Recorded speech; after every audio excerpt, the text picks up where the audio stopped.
구글에서 그 진행하는 신규 사업의 전략적 제휴를 담당하고 있는 뉴 비즈니스 디벨롭먼트 팀에서 일을 하고 있고요. 그 전에 그 오픈 소셜이라던가 크롬 같은 구글의 신사업을 담당했고, 요즘은 이제 정말 출시를 얼마 앞두고 있는 구글 TV의 전략적 제휴를 리드하고 있습니다. 되게 재밌는 일들을 많이 하고 있고요. 트위터 쓰시는 분들은 팔로우 해주시기 바라고요. 저는 이제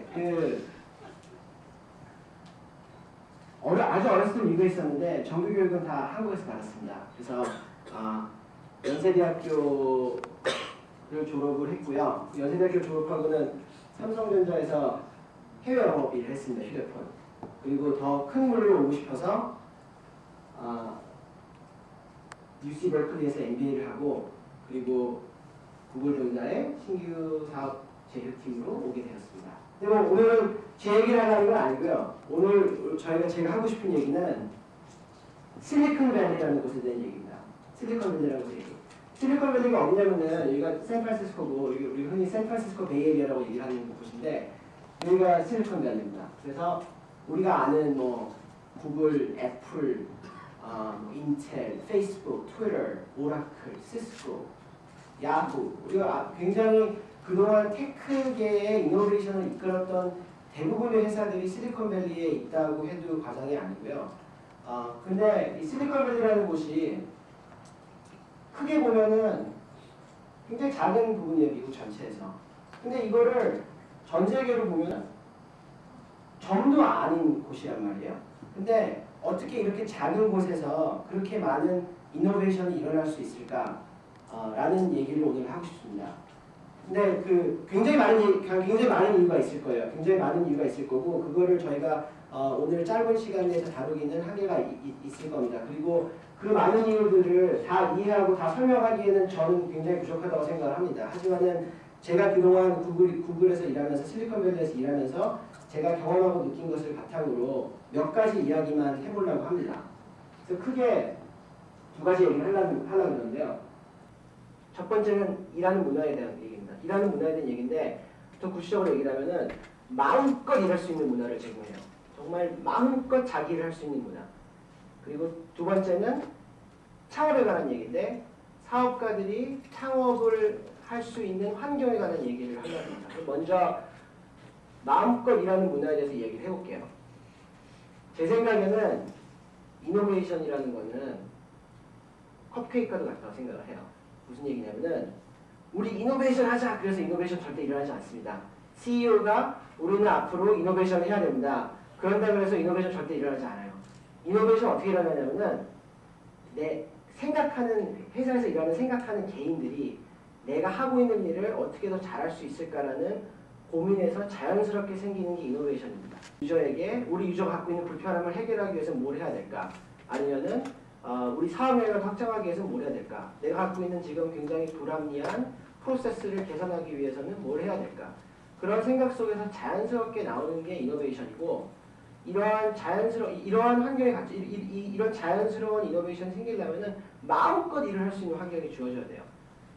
그러면 그 마음껏 일할 수 있어야지 내가 하는 일에 한 번이라도 더 생각하고 더 고민할 수 있게 만들고 더 집중할 수 있게 만들고, 그런 곳에서 자연스럽게 이노베이션이 생긴다고 생각을 하고요.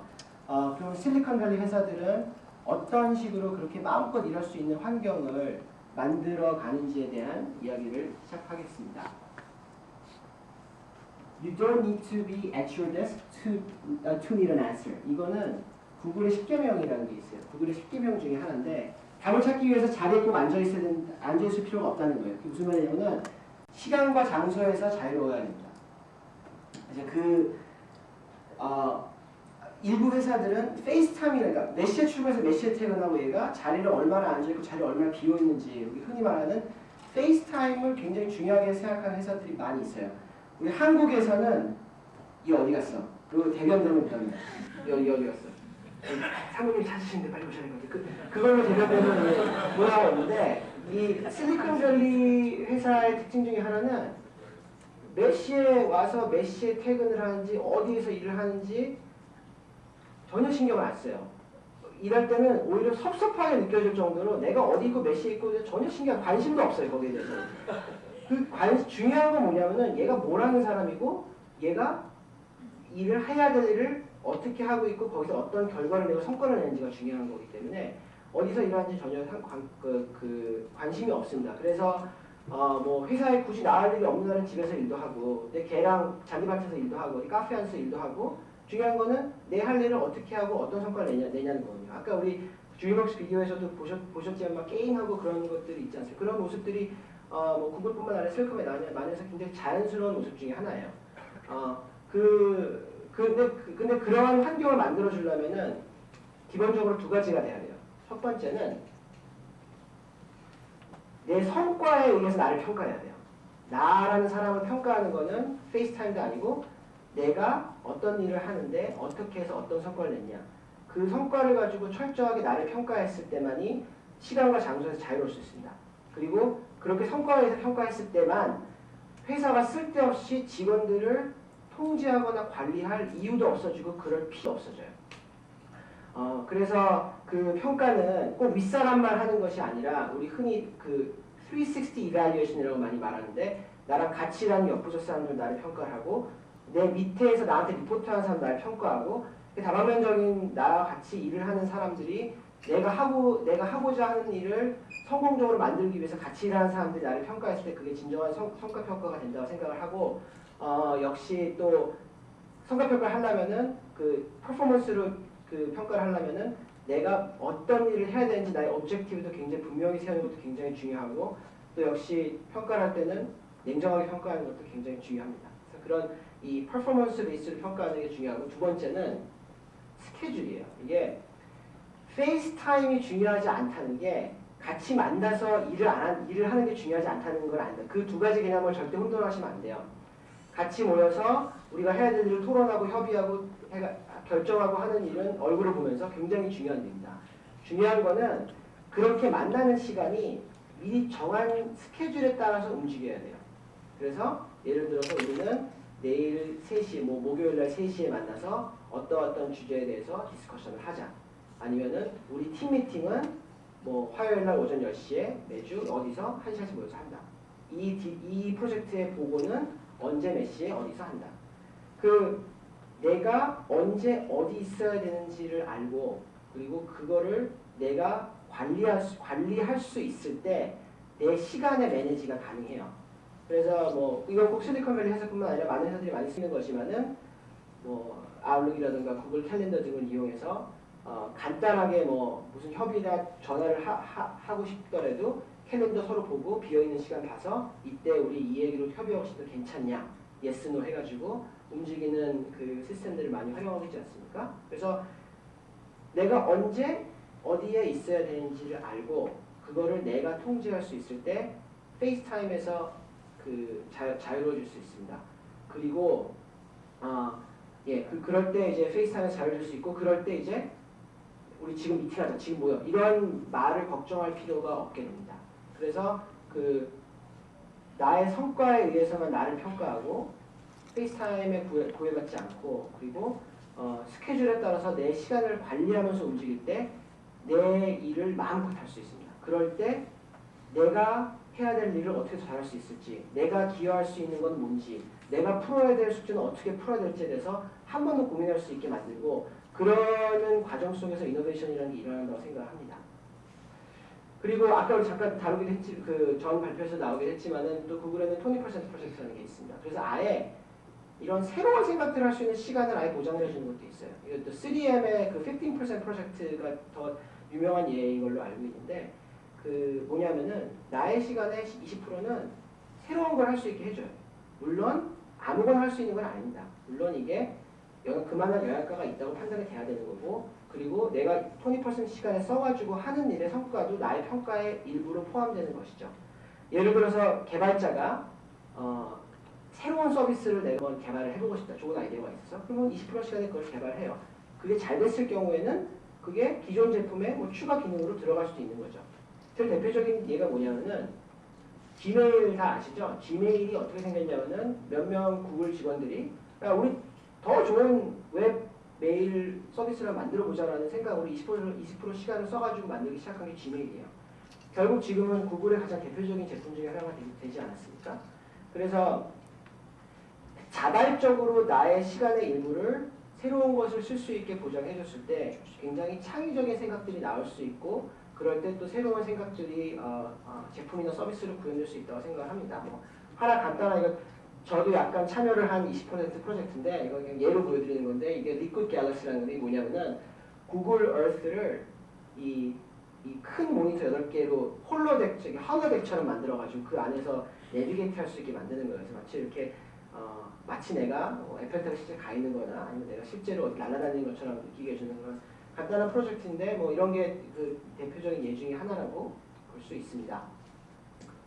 그리고 그 다음에 또 마음껏 일하는 문화에 대해서 하고 싶은 얘기는 일의 권한에 관한 얘기예요.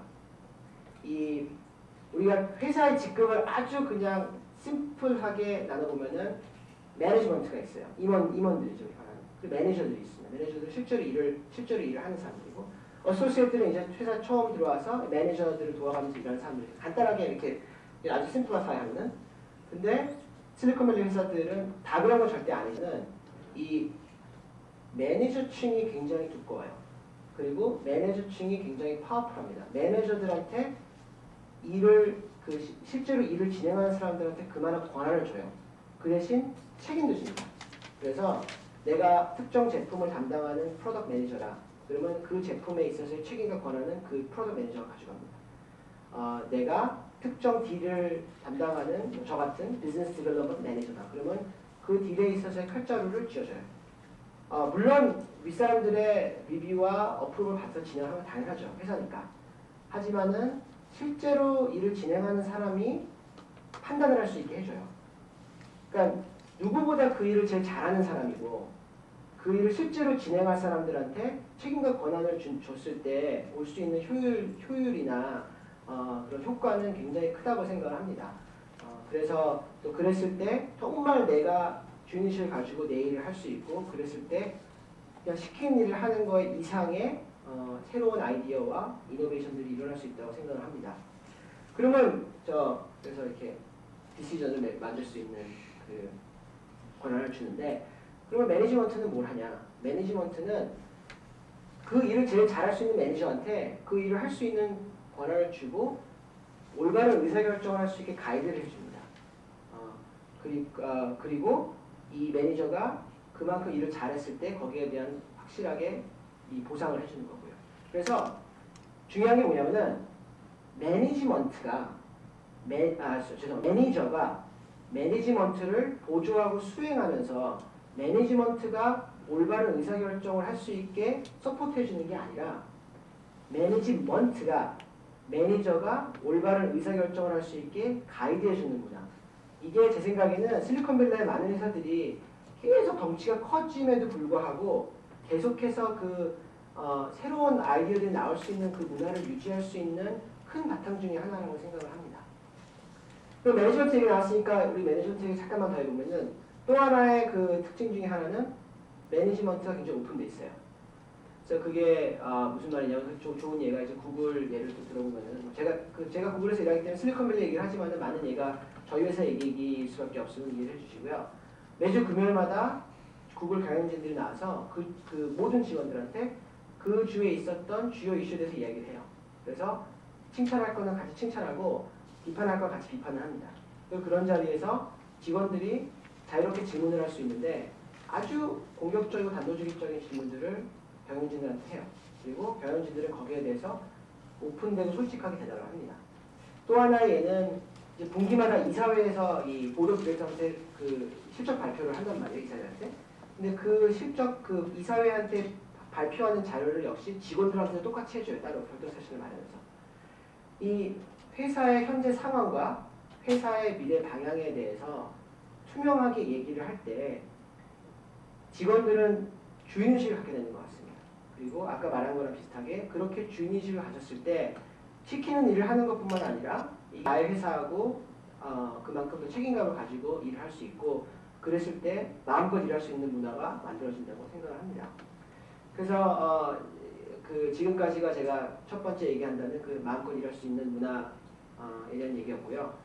또 뭐 하나 부가적으로는 또 많은 실리콘밸리 회사들은 공짜로 밥을 줍니다. 그래서 잘 먹이면은 또 일을 열심히 한다. 이런 걸 하나 있었고요. 그러면 두 번째로 그 새로운 회사들이 계속 생겨날 수 있는 환경에 대한 얘기를 해볼게요. 조금 다른 얘기네요, 두 가지는. 이 실리콘밸리 바로 위에는 나파밸리라는 데가 있어요. 나파밸리는 와이너리로 유명한 데입니다. 와인이 항상 수많은 와인이 뭐 와이너리가 몇천 개가 있다 그러고 수많은 와인들이 항상 만들어지고 육성되는 곳이 나파밸리. 이게 그 와인이 만들어지는 나파밸리 와인을 찍은 건데 마치 나파밸리에서 와인이 육성되고 만들어지는 것처럼 실리콘밸리에서는 항상 새로운 회사들이 만들어지고 성공하고 실패하고 있습니다. 우리가 뭐 잘 아는 구글이라든가 페이스북이라든가 트위터라든가 언젠가 한두 명이 시작한 조그마한 스타트업이었거든요. 근데 그게 어느 날 지금은 실리콘밸리를 이끄는 가장 큰 기업으로 떠오르지 않았습니까? 꼭 페이스북 같은 수준이 아니더라도 크고 작은 회사들이 항상 새롭게 생겨나고 성공하고 실패하고 있는 곳이 실리콘밸리입니다. 아까 말한 것처럼 전 세계에는 그렇게 똑똑한 사람들이 많은데 유독 이 작은 곳에서만 그렇게 많은 회사들이 계속 생겨날 수 있는 이유는 그렇게 할 수 있는 환경적인 뒷받침이 되고 있기 때문이고 그렇기 때문에 또 많은 다른 지역에서 실리콘밸리를 벤치마킹 하려는 노력들이 굉장히 많이 일어납니다. 그러면 그 어떤 것들이 있는지 얘기를 해보면은 첫 번째는 돈이에요. 근데 돈이 많다는 얘기가 아니에요. 돈이 많다는 얘기가 아니고 투자를 받을 수 있다는 얘기입니다. 무슨 얘기냐면은 회사를 만들려면은 비즈니스 시작하려면은 세 가지가 필요하다고 생각을 해요. 첫 번째는 아이디어가 있어야 돼요. 무슨 사업을 할 거냐. 두 번째는 그 사업을 추진할 수 있는 오퍼레이션 능력이 있어야 됩니다. 세 번째는 돈이 있어야 돼요. 근데 실리콘밸리 곳은 이 첫 번째 두 가지 사업 아이디어와 사업을 추진할 수 있는 능력이 있는 사람과 돈이 있는 사람이 끊임없이 만나는 곳이에요. 그래서 1번을 갖고 있는 사람이 돈이 없어도 내 생각과 능력을 새로운 사업으로 실현할 수 있고 꿈을 펼칠 수 있는 기회가 만들어지는 곳이 실리콘밸리입니다. 우리가 투자는 크게 두 가지가 있는데 하나는 돈을 모아서 기관이 조직적으로 투자를 하는 우리 벤처 캐피탈이라고 그러죠. 벤처 캐피탈들이 있고 두 번째는 투자나 사업으로 성공을 한 개인들이 내 개인 돈으로 투자를 하는 엔젤 인베스팅이 있습니다. 그래서 그 사람들을 우리가 엔젤 인베스터라고 부르거든요. 그래서 이 벤처 캐피탈과 엔젤 인베스터는 훌륭한 사업가들과 함께 실리콘밸리라는 곳을 만들어 놓은 양대 산맥이라고 생각하셔도 돼요. 그러면은 이게 굉장히 그 선순환이 돼요. 그게 무슨 말이냐면은 내가 그 벤처 캐피탈이나 엔젤 인베스터가 투자를 했어요. 성공을 했어요, 이 회사가. 그래서 뭐 IPO를 했다던가 다른 회사 M&A가 됐어요. 그러면은 큰 돈을 법니다. 우리 흔히 그걸 엑시트 했다 그러거든요. 엑시트를 하게 돼요. 그러면은 투자한 사람들은 큰 돈을 벌기 때문에 더 많은 회사에 또 투자를 할 수 있어요. 역시 그렇게 해서 성공한 사업가들은 또 굉장히 큰 돈을 법니다. 그러면 이 사람들이 어느 순간 엔젤 인베스터를 변신을 해요. 그래서 자기가 번 돈을 또 새로운 회사에 계속 투자를 해요. 그래서 부가 부를 낳고 끊임없이 고용 창출을 하는 곳이 실리콘밸리라는 곳입니다. 그리고 또 다른 선순환은 이런 이코시스템이 잘 형성이 되어 있기 때문에 실리콘밸리 밖에서 미국이나 그 밖에 다른 나라에서 한국을 포함해 새로운 아이디어를 펼치고 싶어하는 사업가들이 계속 실리콘밸리로 몰려들고 돈이 있어서 이거를 좋은 새로운 회사에 투자를 하고 싶은 사람들이 또 실리콘밸리로 몰려들어요. 그래가지고 이게 또 다른 선순환을 낳는 것 같습니다. 그게 이제 인베스트먼트에 관한 얘기였고요. 두 번째는 이 엔트러프너들에 대한 사회적 인식이에요. 우리가 뭐 변호사가 되고 의사가 되고 새로운 좋은 회사에 들어가고 이런 게 사회적으로 성공했다고 인식을 받고 있지만은 창업한 사람들이 일반적으로는 그만한 인식을 못 받는 게 현실입니다.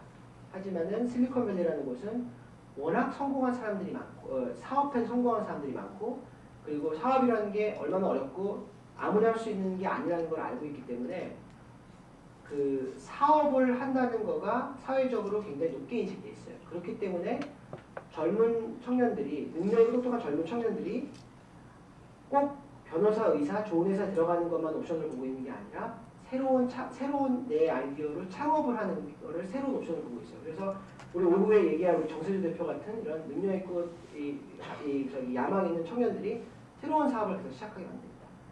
그래서 그 실리콘밸리에서 아주 어린 나이에 크게 성공해서 큰 부와 명예를 거머쥐고 있는 젊은 청년 사업가들을 쉽지 않게 찾아볼 수 있고, 어렵지 않게 찾아볼 수 있고요.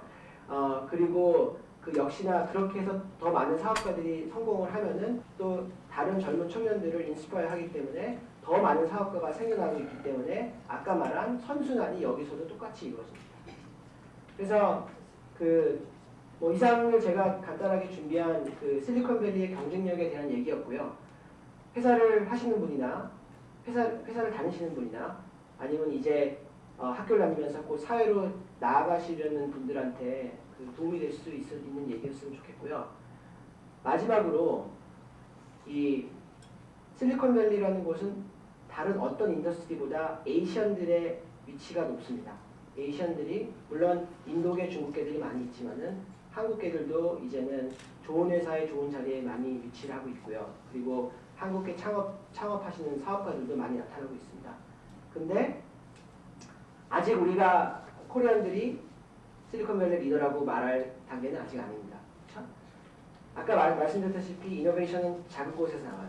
하지만은 그 작은 이노베이션이 갖고 있는 영향력은 굉장히 큽니다. 그렇기 때문에 실리콘밸리는 기회의 땅인 것 같고요. 그래서 앞으로 더 많은 우리 코리안들이 더 성공을 해서 그 실리콘밸리를 넘어서서 다방면에서 우리가 갖고 있는 특유의 창의력을 발휘해서 이노베이션을 이끌 수 있는 사람들이 됐으면 좋겠습니다. 감사합니다.